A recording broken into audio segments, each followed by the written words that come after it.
So let's pick up from that report.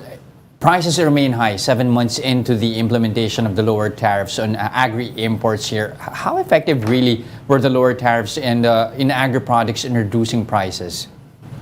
Okay, I think just to clarify, there are two phases for that. So in 2021, they've actually reduced tariffs of pork products already. This was because in 2021, we saw double-digit increases in meat inflation. That was really because of the outbreak of the African swine fever in 2019. So there was that.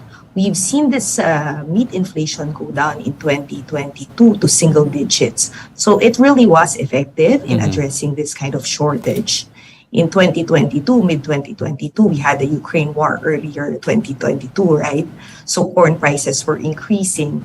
So this has actually helped supplement also, let's say, domestic production. If you're using fertilizers or corn for feeds, this has actually helped the production of some crops. However, I think one thing that we need to highlight here, so just to balance it with the agriculture workers or the industry, is really this should be temporary. It should not be indefinite. It should not be taken as status quo already.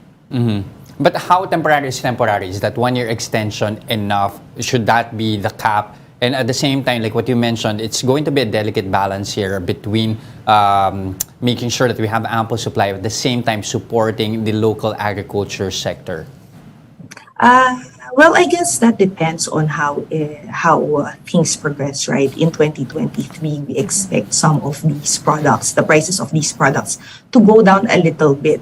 So, for example, if you talk about corn, if you talk about coal, if you look at market expectations, prices of these is expected to go down by 2023. It has come down a little bit in 2022. However, it's still highly elevated. So, if you look at global corn prices, this is still 100% higher than pre-pandemic, during the pandemic. So that was before the Ukraine war.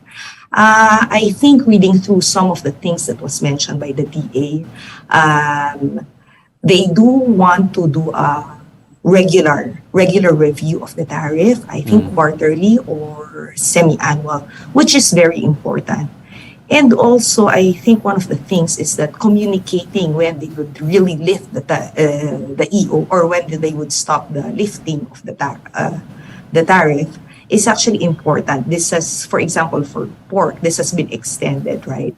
So domestic producers will not be interested in domestic production because they think it will be extended.